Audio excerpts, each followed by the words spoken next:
Isipin niyo to, isang kilabot na kidnapper. Biglang may mga pasabog na akusasyon laban sa Vice Presidente ng Pilipinas. Ang unang reaksyon mo, siyempre, sinungaling yan. Madali sanang isang tabi, di ba? Pero paano kung malaman mo na yung Vice President mismo ay palihim siyang binibisita sa kulungan sa 10 oras ng gabi? Dito na talaga nagsisimula yung misteryo. Yan ang tanong na babalikan natin ng paulit-ulit. Kung gawa-gawa lang ang lahat ng ito, bakit kailangang may mga lihim na pagbisita? At kung may katotohanan naman, bakit bingi ang katahimikan mula sa OVP? Tara, samahan niyo akong himayin ang bawat sulok ng magulo pero napaka-interesanting kwentong ito. Siyempre, bago natin paniwalaan o pagdududahang ang mga paratang, kailangan muna nating kilalanin kung sino ba yung nagsasalita. Sino nga ba talaga itong si Ramil Madriaga? Okay, linawin natin. Hindi ito ordinaryong tao na may hinaing. Si Ramil Madriaga ay leader daw ng isang kidnap for ransom syndicate. In fact, siya yung 5th most wanted person sa buong bansa.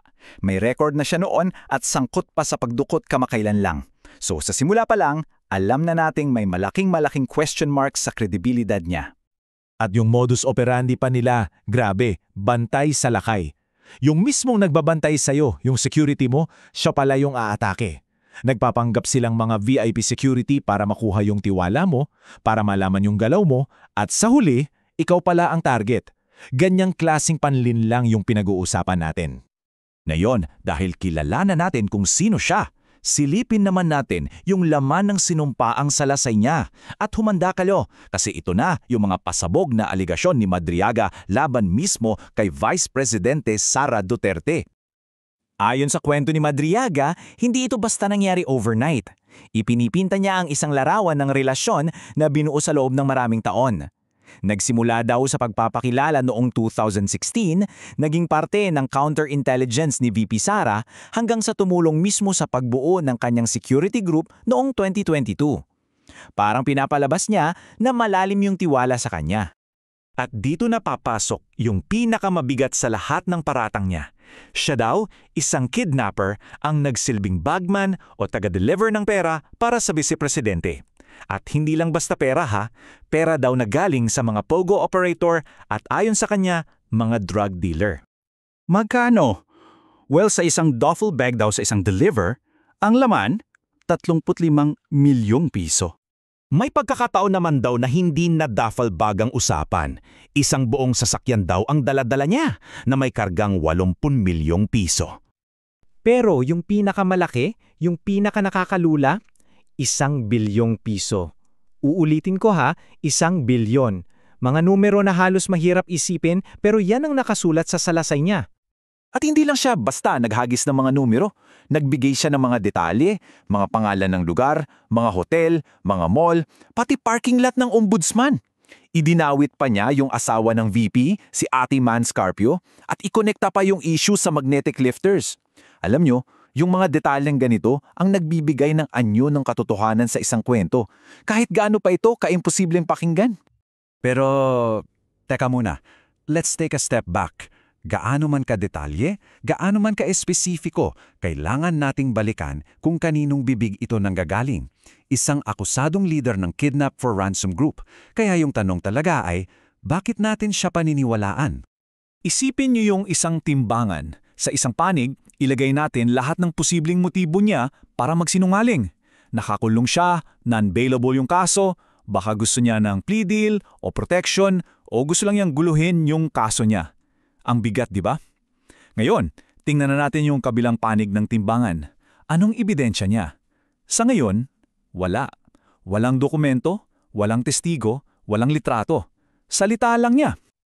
Kung dito lang sana nagtatapos yung kwento, madali lang. Isang salita ng kriminal laban sa vice-presidente. Kaso, dito na pumapasok yung plot twist. Isang twist na nanggaling mismo sa mga diumanong aksyon ng kampo ng vice-presidente. Ito yung tanong ng veteranong journalist na si Mon Tulfo na sumira sa simpleng narrative. Kung sinungaling lang si Madriaga, bakit siya kailangang bisitahin? At hindi lang basta pagbisita, bakit daw sa hating gabi? Bakit patago? Bakit hindi sa normal na oras kung saan legal at bukas ang lahat? Ang lumabas na kwento, nag-alok daw ng scholarship sa pamilya ng mga bilanggo. Isang magandang gawain, di ba?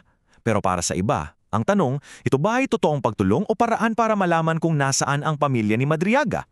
Para kay Madriaga, malinaw ang sagot niya. Itinuring niya itong banta, kaya tinanggihan niya raw yung alok. So, tatlong senaryo ang posibleng tinitignan natin dito. Una, gawa-gawa lang lahat ni Madriaga. Kung ganito, bakit may pagbisita? Walang sense. Pangalawa, nagsasabi siya ng totoo. Kung totoo, yung pagbisita posibleng para sa damage control o baka pananakot. Pangatlo, at ito yung gitna, baka may connection talaga sila pero in-exaggerate lang ni Madriaga yung kwento. Kung ganun, yung pagbisita ay para alamin kung ano ba talaga ang alam niya. Sa kahit anong anggulo maliban sa una, yung lihim na pagbisita ay nagpapahiwatig na mayroong something. At sa gitna ng lahat ng akusasyon, detalye at misteryosong pagbisita, may isang bagay na napakaingay, ang nakakabibing katahimikan mula sa kampo ng Vice-Presidente. At dito na tayo papasok sa usapin ng public trust at accountability. Alam nyo, kapag ang isang public official ay nahaharap sa ganito kabigat na akusasyon, ang katahimikan ay hindi tubig na pumapatay sa apoy. Madalas, para itong gasolina na lalong nagpapaliyab sa apoy ng espekulasyon at pagdududa. Hindi naman komplikado yung mga tanong ng taong bayan Napakasimple lang. Binisita ba o hindi? Kung oo, bakit patago? Naging parte ba ng team nyo si Madriaga? Oo o hindi. Ang mga simpleng sagot sa mga simpleng tanong na ito ang pundasyon ng tiwala ng publiko sa kanilang mga leader. Sa huli, ang buong kwentong ito ay hindi na lang tungkol sa isang kidnapper at isang vice presidente. Ito ay tungkol sa accountability. Ito ay tungkol sa transparency. At ito ay tungkol sa respeto sa karapatan ng publiko na malaman ng totoo. Kaya ang iwan nating tanong sa inyong lahat, lalo na sa mga nasa kapangyarihan, kapag tiwala na ng buong bayan ang nakataya, ano nga ba ang totoong halaga ng pananahimik?